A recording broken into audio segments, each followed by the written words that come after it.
Madam. ஓஹோ பாப்பட், நீ எங்கதான் போயிட்ட? வேலைக்கு போயிருந்த மேடம். எனக்கு ஒரு 15,000 ரூபாய் கொடுங்க. 15,000 ரூபாய் வச்சு என்னமா பண்ண போற? மேடம் ஃபிட் ஆக்க போறேன். என்ன புரிஞ்சுதா? ஆனா நான் ஆல்ரெடி ஃபிட்டா தான் இருக்கேன். இங்க பாரு. ஃபிட்னஸ்க்கும் 15,000 ரூபாய்க்கும் என்ன சம்பந்தம்? வயசு 19 இருந்தாலும் சரி, 49 இருந்தாலும் சரி, நீங்க ஆவீங்க ஃபிட் அண்ட் ஃபைன். உங்க பாடியில உள்ள எக்ஸ்ட்ரா ஃபேட்டை குறைச்சிரும். உங்க பாடியை ஃபிட் ஆக்க இந்த ஸ்லிம் பெல்ட் அதுவும் 10 நாள்ல. மேடம்க்கு அது அவசியம் இல்லம்மா. என்கிட்ட கிரீம், சோப், ஆயில்னு எக்கச்சக்கமான ப்ராடக்ட்ஸ் இருக்கு. என்ன புரிஞ்சுதா? ஆனா மேடம் கிட்ட இதெல்லாம் இருக்குப்பா. கடைசியில இந்த போப்பட்டு முட்டாளாயிட்டான். இருங்க பசங்களா, தேவையில்லாம அவன் மேல எதுக்கு கோவப்படுறீங்க? போப்பட், நீ இந்த வேலையை செய்ய ஆரம்பிச்சிருக்க. முதல் வியாபாரம் நான் தான் பண்ணுவேன். இதுல விலை எது ரொம்ப கம்மியா இருக்கோ அதை கொடு. இந்தாங்க, இந்த கிரீமை வாங்கிக்கோங்க. இது வெறும் 5,000 ரூபாய் தான்.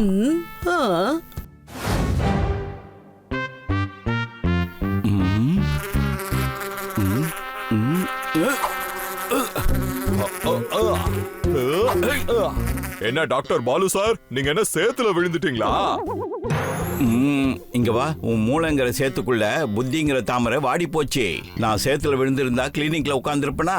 அட ஆமா, அப்ப உங்க தலைமுடி ரொம்ப ரஃப் ஆயிருச்சு போல இருக்க. அதுக்கு நீங்க யூஸ் பண்ண வேண்டியது பாலச்சந்திர ஆயில். முடி சாஃப்டா இருக்கும், உறுதியா கருகருன்னு ஆயிடும் 10 நாள்ல மட்டுமே. என்ன புரிச்சுதா?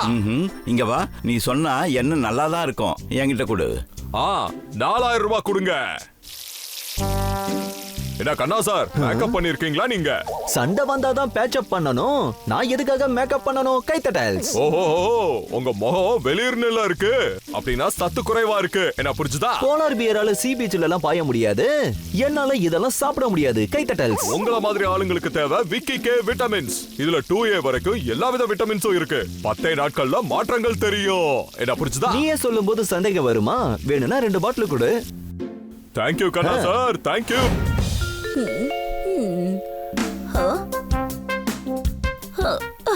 ஹைடி, உனக்காக தான் காத்துக்கிட்டு இருந்தேன். ப்ராடக்ட்ஸ் எல்லாம் ரெடியா இருக்கு. உங்க டீம் கிட்ட சொல்லி எடுத்துட்டு போக சொல்லு. ஆனா ஒரு கண்டிஷன், இத 10 நாளுக்குள்ள வித்தரணும். எதுக்கு 10 நாள் வரை காத்து இருக்கணும்? நாம நம்ம வியாபாரத்தை இப்பவே முடிச்சுக்கலாம். என்ன புரிஞ்சுதா? Good, very good. மேடம், என்கிட்ட கூட ஒரு பெல்ட் இருக்கு. ஆமா, உங்களோட ஸ்லிம் பெல்ட் 10 நாள்ல தான் ரிசல்ட் கொடுக்கும். ஆனா இந்த பெல்ட் 10 நிமிஷத்துல ரிசல்ட் கொடுக்கும். அப்படியா? கிட்டி, டெமான்ஸ்ட்ரேட் பண்ணி காட்டுமா? போலியான பெல்ட்ட கொடுத்து என் பேரை நீ கெடுத்துட்டல்ல. இப்போ ஒரிஜினல் பெல்ட்டோட ஒரிஜினல் வர்த்த பாரு. என்ன புரிஞ்சுதா? எங்கடி ஓடுற? நில்லு. என் தலைக்கு இந்த மாதிரி பண்ணிட்டல, நான் உன்னை சும்மா விட மாட்டேன். நில்லு. அடி வாங்குறதுக்கு நீ பிறந்தவளே. நில்லு, வாங்கிக்க.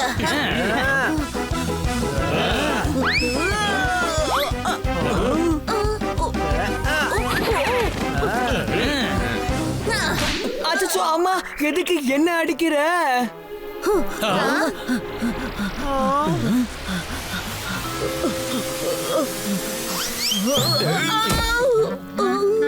என்னம்மா இது? இப்படி வேகமா ஓடனா எப்படி? ஜெயில் கோட்டைக்குள்ள இப்படி வேகமா ஓட முடியுமா? என்ன ஜெயிலா? ஐடி ஜெயிலுக்குலாம் போக மாட்டா. நீங்க ஜெயிலுக்கு போய் 5 வருஷம் 420 கேஸ்ல உள்ள இருக்க போறீங்க. அதுக்கு முன்னாடி எல்லாரோட பணத்தை திருப்பி கொடுக்கணும். என்ன புரிஞ்சுதா?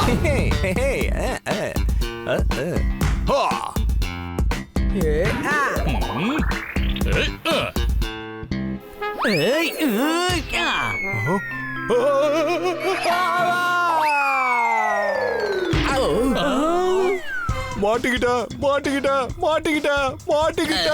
என்ன புரிஞ்சுதா? ஏய் நண்பா, கீழே வாப்பா. நான் கொண்டு வந்த கடலை முறுக்கு எல்லாத்தையும் நாசம் பண்ணிட்டேன். எனக்கு நிறைய நஷ்டமாயிடுச்சு. சாரிண்ணா, தெரியாம நடந்துருச்சு. உங்களுக்கு ஏற்பட்ட நஷ்டத்தை நான் ஈடு கட்டிடுறேன். இந்த கடலை முறுக்கெல்லாம் எவ்வளவுன்னு சொல்லுங்க. ஒரு பாக்கெட் 20 ரூபாய். உங்க ஃபிட்னஸ்க்கான மதிப்பு 100 ரூபாய். 100 ரூபாய். என்ன புரிஞ்சுதா? வாங்க வாங்க வாங்குங்க வாங்குங்க. சூடான கடலை, 0 கேலரி. வாங்க வாங்க, முதல்ல வாங்குங்க. சூடான கடலை, ஹெல்தி ஹெல்தி. அட இங்க என்ன பாத்துட்டு இருக்கீங்க? வியாபாரத்தை கவனிங்க. பேபி இது சாப்பிட்டுட்டே நான் வாக் பண்ண ஒல்லி ஆயிடுவேன்ல.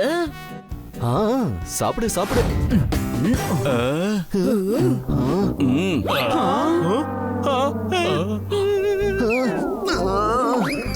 இங்க வா. உன் பேர் பொப்பட். ஆனா பப்பட மாதிரி எல்லாத்தையும் நொறுக்கிட்டியே. நீ கொடுத்த ப்ராடக்டால எப்படி இருந்த நாங்க இப்படி ஆயிட்டோம் பாத்தியா? டாக்டர் பாலு, உங்க சத்தம் தான் வருது. ஆனா நீங்க எங்க இருக்கீங்க?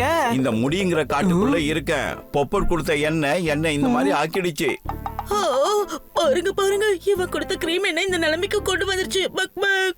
ஆனா நீங்க யாரு? என்ன உனக்கு தெரியலையா? என் ஹஸ்பண்ட் ஒரு பாக்ஸர். என் ஹஸ்பண்டாலேயே என்ன அடையாளம் கண்டுபிடிக்க முடியல. உன்னால எப்படி கண்டுபிடிக்க முடியும்? Buck buck buck.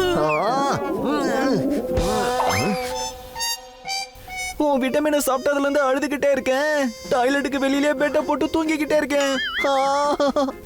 பாப்பட், எங்க பாரு என்னோட நிலைமைய. என் ஃபேஸ் ஃபுல்லா ஒரு பிம்பிள்ஸ் வந்துடுச்சு. நான் என்ன காரியம் பண்ணிட்டேன்? என்ன நம்பி எல்லாரும் என்கிட்ட பொருள் வாங்குனீங்க. ஆனா உங்க நிலைமை இப்படி ஆயிடுச்சு. என்ன புரிஞ்சுதா? பொப்பட், ரொம்ப நல்லவ மாதிரி எல்லாம் எங்க கிட்ட நடிக்காத. ஜனங்க கிட்ட போலியான பொருட்களை விக்கிற சரியான ஃப்ராடு. நான் ஒண்ணும் ஃப்ராட் இல்ல. ஃப்ராட் அந்த ஐடி தான். அவ கொடுத்த பொருட்களை நான் நேர்மையா வித்த அந்த பணத்தை கூட அவகிட்ட கொடுத்துட்டேன். எனக்கு அவ ஆபீஸ் எங்க இருக்குன்னு தெரியும். என் பேரை கெடுத்த அவளை நான் சும்மா விட மாட்டேன். ஏய் டாங்கி, அவங்க இவ்வளவு நேரம் அங்கேயே இருந்திருப்பாங்க. பணத்தை வாங்கிட்டு நேரம் ஓடி இருப்பாங்க. அவ சொன்னதெல்லாம் கொஞ்சம் கூட நம்பியே இருக்க கூடாது. தப்பு நடந்துருச்சு. அவ சொன்னதை நான் அப்படியே நம்பி இருக்க கூடாது. என்ன புரிஞ்சுதா? കിട്ടി ഇദ്ദേഹം നമ്പർ 1 ഫോട്ടോഗ്രാഫറാണ്. Chacko mega pixel. ഇദ്ദേഹം ഒരു കൈ കൊണ്ട് എടുക്കുന്ന ഫോട്ടോ മറ്റുള്ളവരെ കൊണ്ട് 2 കൈ കൊണ്ട് പോലും എടുക്കാൻ കഴിയുകയില്ല. അയ്യോ, നിങ്ങളൊരു കാര്യം ചെയ്യേ. ഇനി 2 കൈ കൊണ്ട് കൂടി ഒന്ന് പിടിക്കാൻ ട്രൈ ചെയ്തു നോക്കേ. അതിലൂടെ നല്ല ഫോട്ടോയും കിട്ടും. പിന്നെ ക്യാമറയും താഴെ വീണ് പൊട്ടാതെ കിട്ടില്ലേ? ഫോട്ടോ എടുക്കാനുള്ള ആദ്യത്തെ സ്റ്റെപ്പാണ് ജോക്ക് അടിക്കൂ, പിന്നെ ജോറായിട്ട് പറയൂ. ആദ്യം നിങ്ങൾ പ്രാക്ടിക്കൽ പഠിപ്പിക്കൂ ചാക്കോച്ചാ. ആദ്യം നിങ്ങളുടെ 4 പേരുടെയും ഫോട്ടോസ് ഞാൻ എടുത്തു കാണിക്കാം. ചിക്ക, വേഗം റെഡി ആയിട്ട് നിന്നോ. ചിക്ക,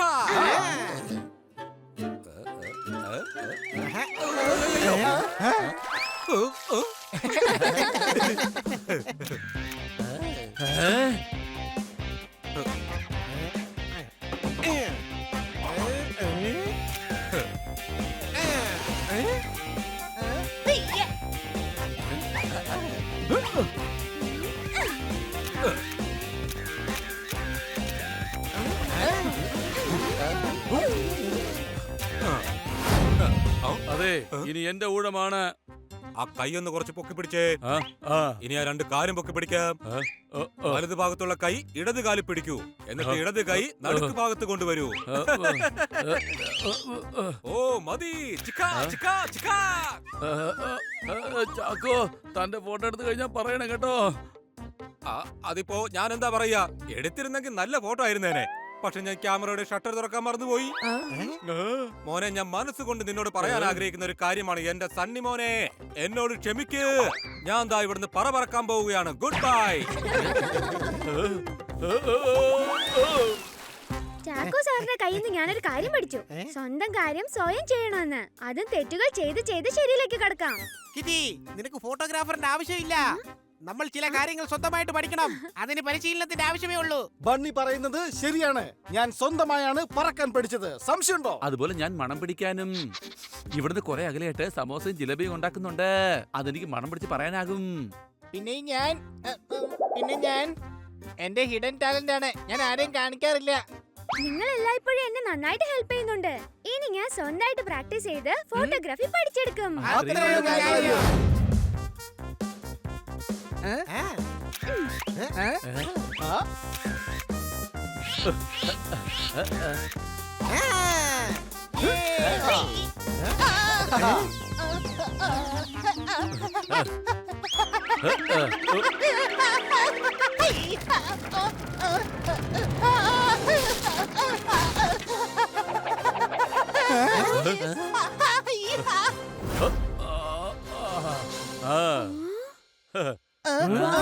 ഈ ആംഗിൾ വെച്ച് നോക്കുമ്പോ നല്ല ഫോട്ടോ കിട്ടാൻ ചാൻസ് ഉണ്ട്. പോസ് ചെയ്യ് കൂട്ടുകാരെ, പോസ് ചെയ്യ്.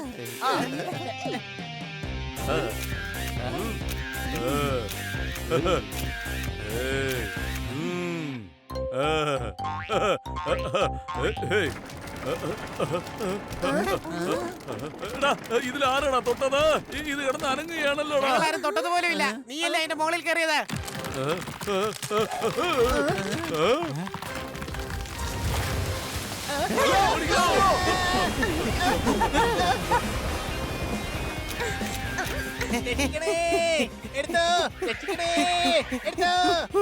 വെല്ലുവിളിയാ, നീ എന്തോ ഈ പറയുന്നേ? ഞാൻ എന്നെ സ്വന്തമായിട്ട് രക്ഷിക്കുകയും ചെയ്യുന്നുണ്ട്. പിന്നെ കിറ്റി ഫോട്ടോ എടുക്കുന്ന കണ്ടില്ലേ?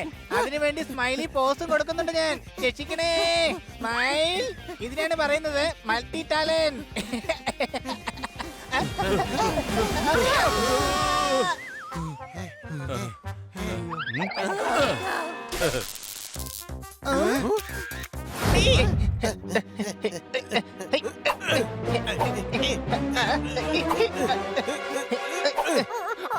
അങ്ങനെ ചെയ്യരുത്, അയാൾ മാഡത്തിനെ താഴേക്ക് തള്ളിയിടും.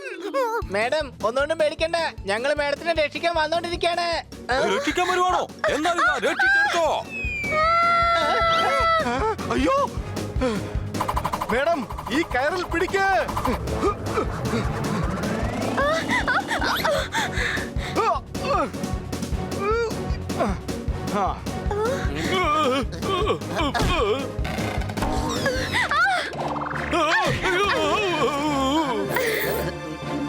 അടിച്ചു പൊളിച്ചു തിമിർത്തു. ഹലോ ആശാനെ, എടാ തൊപ്പിക്കാരാ, തനിക്കിപ്പോ അറിയോ ആരെയാ വെല്ലുവിളിച്ചെന്ന്? ഇല്ല, ആരെയാ ഞാൻ വെല്ലുവിളിച്ചത്? അത് ഞങ്ങൾ പറഞ്ഞു തരാം.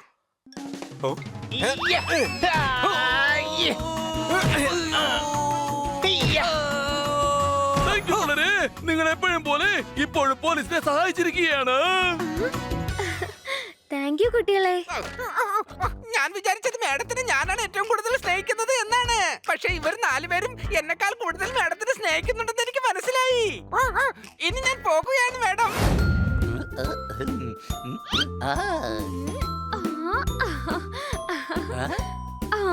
എത്ര നാൾക്ക് ശേഷമാണ് ഞാൻ നിന്നെ കാണുന്നത്. നീ ഇങ്ങനെ ഒരുപാട് നേരം കിടന്ന് കറങ്ങല്ലേ ബ്രാവോ, നിന്റെ തല കറങ്ങും.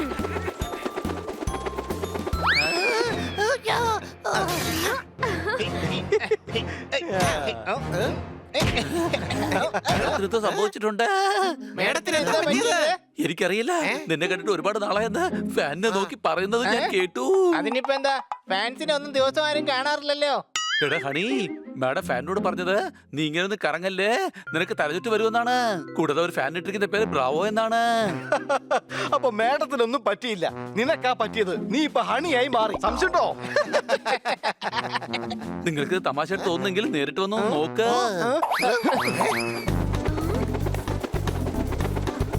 ബ്രാവോ, മതി കുസൃതി കാണിച്ചത്. വാ എന്റെ അടുത്തേക്ക് വാ, വേഗം വാ വാ.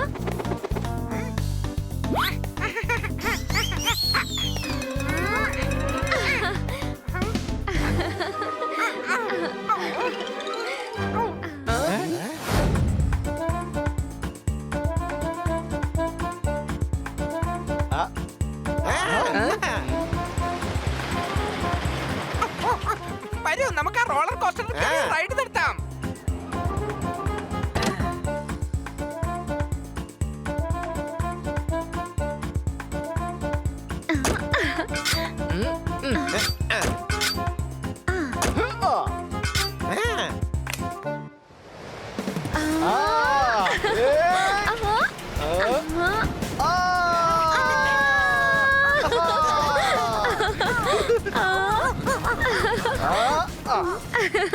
ദേ നോക്കി, ബ്രാവോയുടെ മുഖത്ത് സന്തോഷം കണ്ടില്ലേ?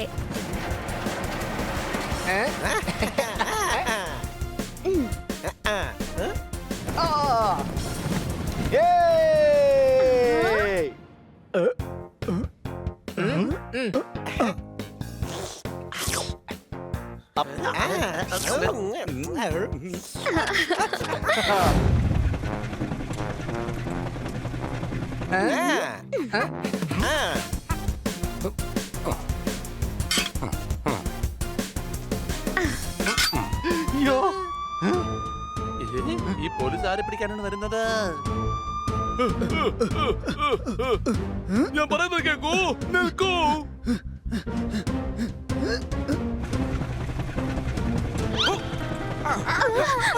എടോ പാണ്ഡേ, എന്റെ പുറകെങ്ങാനും വന്നു കഴിഞ്ഞാൽ ഞാൻ ഈ പെണ്ണിനെ എടുത്ത് താഴേക്കിടും. പറഞ്ഞില്ല എന്ന് വേണ്ട.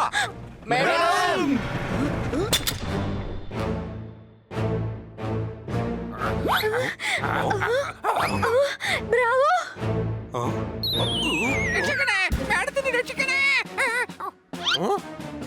എനിക്ക് ഇവിടുന്ന് രക്ഷപ്പെടാൻ വേണ്ടി വേഗം ഒരു കാർ അറേഞ്ച് ചെയ്യാൻ നോക്ക് പാണ്ഡേ. നാല് വശത്തൊന്നും വളഞ്ഞിരിക്കുകയാണ്. നീ കീഴടങ്ങുന്നതാണ് നിനക്ക് നല്ലത്. ഇവിടെ താഴേക്കിടട്ടെ. ഇടട്ടെ ഇടട്ടെ. വേണ്ട, ഞാൻ എത്രയും പെട്ടെന്ന് കാർ അറേഞ്ച് ചെയ്യാം. കൊച്ചളിയ, നമ്മുടെ മേട അപകടത്തിലാണ്. പട്ടത്തിനെ കാണിക്കരുത്. അയാളുടെ തലയ്ക്ക് നല്ല സുഖമല്ല. അയാൾ തീർച്ചയായിട്ടും മേടത്തെ മുകളിലും താഴേക്ക് എറിയും. അല്ല, ഇത്രയും പെട്ടെന്ന് എങ്ങനെ ഈ കാട് ഇത്ര പച്ചയായി മാറിയത്? ഓ, പോപ്പറ്റിനെയാണോ ക്യാമറ സൂം ചെയ്തത്? ശരി, ബാക്കിയുള്ള മോഡൽസ് മുന്നോട്ട് വരൂ. നമുക്ക് ഫോട്ടോഗ്രാഫി തുടങ്ങാം. കിറ്റി, ആദ്യം എന്റെ ഫോട്ടോ എടുത്തുകൊണ്ട് ഫോട്ടോഗ്രാഫി പ്രോഗ്രാം ഉദ്ഘാടനം ചെയ്യേ. അല്ല കിറ്റി, ഞങ്ങളുടെ ഫോട്ടോ ആദ്യം എടുക്ക. ഓ, വഴക്കുണ്ടാക്കല്ലേ. ഞാൻ എല്ലാവരുടെ ഫോട്ടോ എടുക്കാം. ആരുടെ ഫോട്ടോയാണോ ഏറ്റവും നന്നായിട്ടുള്ളത് അയാളുടെ ഫോട്ടോ ഞാൻ ഫ്രെയിം ചെയ്ത് അത് വലിച്ചെറിയോ? അയ്യോ അല്ല. അപ്പൊ പിന്നെ വേസ്റ്റ് ബോക്സിൽ ഇടുമായിരിക്കും. ഓഹോ, അല്ലട മരമണ്ട, ഞാൻ എന്റെ റൂമിലെ ഭിത്തിയിൽ വെക്കും. അപ്പൊ മിക്കവാറും എന്റെ ഫോട്ടോ തന്നെ ആയിരിക്കും. കിറ്റി പറഞ്ഞു വരുന്നത് സണ്ണിയുടെ ഫോട്ടോയെ കുറിച്ചാണെന്നാ ഞാൻ വിചാരിച്ചേ. കാരണം വേസ്റ്റ് ബോക്സിൽ ഇടാനും വലിച്ചെറിയാനും പറ്റിയ ഫോട്ടോയാണല്ലോ സണ്ണിയുടേത്. എന്നാ നമുക്ക് തുടങ്ങിക്കളയാം. Light, camera, action. അതിന് ഇത് സിനിമ ഷൂട്ടിംഗ് ഒന്നും അല്ല, എടുക്കാൻ പോകുന്നത് ഫോട്ടോയാ. I am photogenic poppet. ഇതാ എന്റെ ചുണ്ടു പോലും ക്യാമറ ഷേപ്പിലുള്ളതാണ്. അതിൽ ആർക്കും ഒരു സംശയം വേണ്ട. നിന്റെ മണ്ടത്തരൊക്കെ പറഞ്ഞു കഴിഞ്ഞെങ്കിലേ എന്റെ ഫോട്ടോ ഒന്ന് എടുത്ത് തുടങ്ങാമായിരുന്നു. വരൂ, കാർഡ് ബാക്ക്ഗ്രൗണ്ട് ആക്കി നമുക്ക് ഫോട്ടോസ് എടുക്കാം.